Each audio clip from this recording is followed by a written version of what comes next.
Hey guys, this is Eric Weingartner with Weingartner Racing. I have been dying to finally get a pair of these heads on my flow bench and see what they actually flow. In case you're wondering, what is this? What this head is GM Performance Parts small block Chevy head, but it's not just normal one.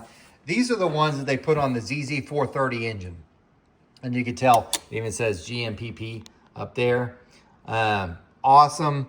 I've been looking forward to seeing these forever because the ZZ430, at least when I was in much younger, that was the hot ticket for crate engines, but I never got to see the heads.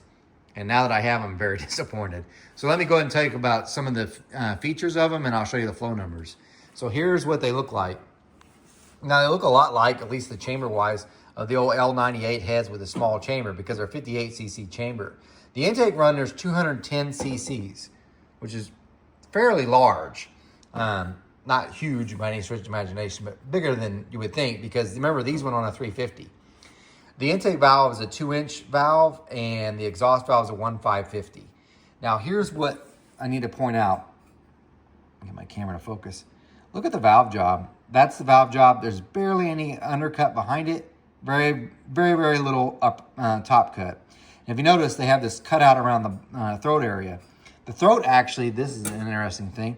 This is my calipers. The throat's usually right behind the seat, so it should be here.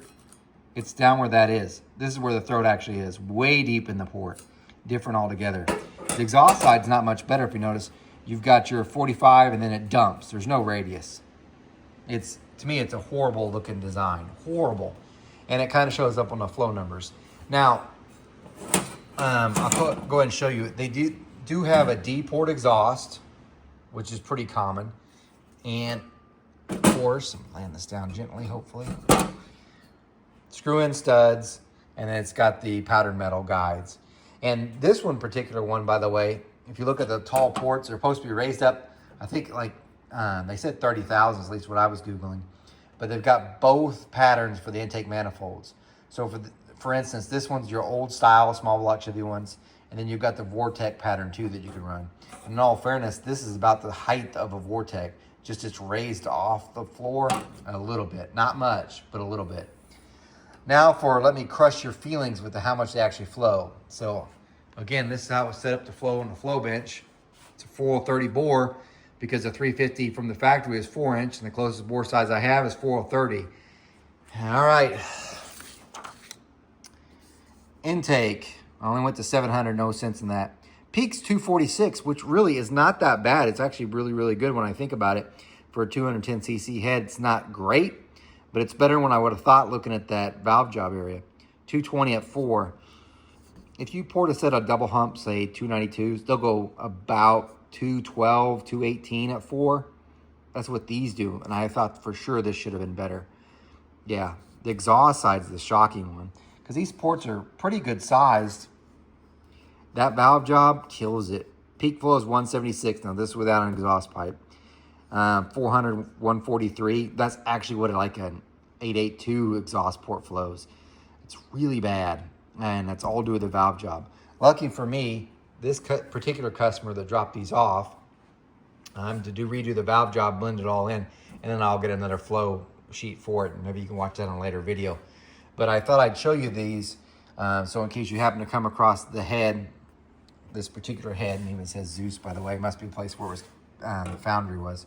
But if you ever find these heads on Facebook Marketplace or something like that, now you know what they are, because several people have asked me on videos, have you ever messed with the heads? How good are the heads? Now I actually have an answer. They're not bad. Speaking of which, before I forget, they do have both valve cover bolt patterns too. So that's your center bolt, so like for your Vortex and stuff, and your late model ones. Then it's got the old style ones too. So you could put it on whatever small block you wanted, and you'd be able to run it. You do need, and this is obvious, you do need self-guided rocker arms, because you see what's missing? You got rocker arm studs, you got no guide plate.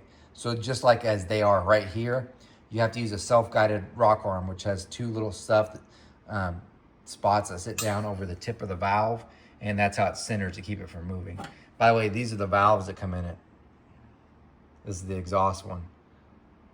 Low buck deals for sure, but they're made to take a hydraulic roller. You could probably get around this, by the way, if you undid the rocker arm studs and put a guide plate, you probably could run one. but they just don't come equipped that way, at least not this set. So can run it both ways, but you just have to take them out. And I'm not about to try that because I don't know what sealer that they use to put those in. I'm sure they come out easy, but not gonna risk it. Just thought I'd share that with you. Guys, thanks for watching. Remember, I'm no Superman. I did race Superboy. I don't port cast iron heads. Look for future videos. I'm gonna do the valve job on this and read and do some blending, and we'll see how much it actually picks up.